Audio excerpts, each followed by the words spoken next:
Je suis Arnaud Brignon, je suis photographe. J'habite à Toulouse. Je suis éducateur spécialisé à la base. La photo est venue assez tardivement, vers 35 ans, un peu par hasard. J'habitais en face d'un musée photographique et j'ai poussé la porte. Et du coup, j'ai découvert une autre photographie et qui m'a tout de suite ému. J'ai commencé d'abord à photographier le quartier dans lequel je travaillais et puis ma famille, en fait, l'environnement finalement dans lequel je suis. Cette photo elle a été réalisée au Chili, à Valparaiso, dans le cadre du projet La Formation des Vagues, qui était un projet qui parle de la disparition des habitants par rapport à un quartier, par rapport à un territoire, et la disparition de la mémoire populaire, en fait. Pendant un mois, j'ai vécu dans un quartier de Valparaiso, la Sierra Cordillera, et en fait, je suis pas sorti de ce quartier pendant un mois. J'ai erré, puis j'ai rencontré des gens, et en fait, j'ai l'impression, pourtant, d'avoir rencontré vraiment le Chili, alors que j'ai fait que 2 kilomètres. Je réalisais des portraits avec une chambre, en forme de calotype, mais tout ce qui est paysage, j'avais finalement le temps devant moi, puis il y avait cette idée de développer tout sur place, donc il fallait quelque chose d'assez simple à faire. Et du coup, j'ai réalisé tous les paysages en sténopé. Et le soir, je rentrais, je développais tout dans un petit local de l'immeuble dans lequel j'étais hébergé. Et c'est la chimie du développement qui vient amener en fait cette matière. Et c'est ça aussi qui m'intéresse dans mon procédé, c'est à un moment comment la matière photographique apparaît au-delà de la prise de vue, mais par le développement, par en fait la manière de développer, par le choix du support sur lequel on va faire la photo. Et ben ce choix même en fait va créer une matière et va créer une image.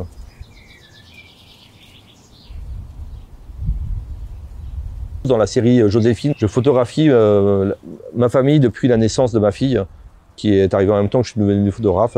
Et donc c'est quelque chose qui me suit en fait au fur et à mesure des années. Je mets peu de filtres entre ma vie intime et ma vie photographique.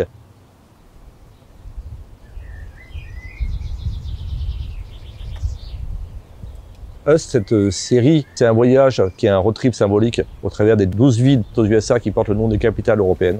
Il y a une question d'héritage en termes entre l'Europe et les États-Unis, mais surtout une question d'héritage intime. Ce voyage, en fait, il a été fait en famille parce qu'il vient aussi questionner l'absence. Ma propre absence, en fait, à faire tous ces voyages. Et cette question d'absence, elle a été beaucoup questionnée, beaucoup interrogée par ma femme, par ma fille. Et en fait, du coup, ce projet, il parle autant des États-Unis que de notre famille.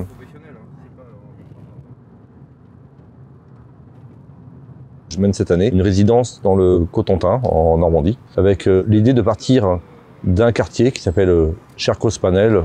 Et chaque jour, je vais accompagner un habitant dans un de ses trajets du quotidien. Je viens partager ce moment d'intimité et moi je rentre, je reviens sur le quartier, mais à pied. Tout le temps où je marche, je vais faire des photos de façon assez instinctive. En fait, j'ai pas un plan donné, un protocole de ce que je vais photographier, etc. Et je vais souvent doubler la prise de vue puisque en fait, finalement, je vais avoir 3 boîtiers avec moi, 2 en couleur et 1 en noir et blanc, mais qui ont finalement tous des aléas un petit peu différents. Et les pellicules même que je mets aussi sont des fois périmées, des fois neuves. Elles aussi vont avoir finalement des profils différents de couleurs. Et du coup, je peux faire 3 fois presque la même photo et avoir 3 photos très différentes à l'arrivée. Parce que j'ai aussi dans les développements joué un peu de ça, aller peut-être développer dans des bains qui sont pas les bains destinés à cette pellicule et exprès. Il y a cette envie en tout cas de se décaler de la réalité. Ça crée un passage dans l'imaginaire, ça crée un passage dans la pensée.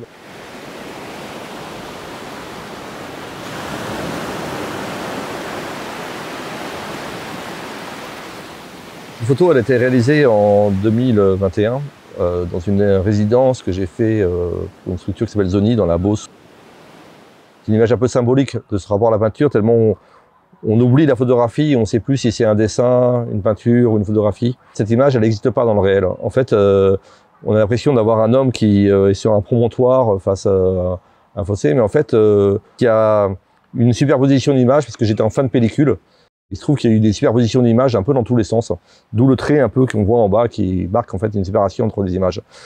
Mais c'est ça aussi qui m'intéresse dans cette question de l'accident, c'est que finalement ça va venir créer des nouvelles images en fait. Cette image pour moi elle est assez symbolique de ce que l'accident en fait peut produire dans ma photographie et ce qu'elle vient amener en fait de l'imaginaire et où elle vient finalement dépasser l'intention première.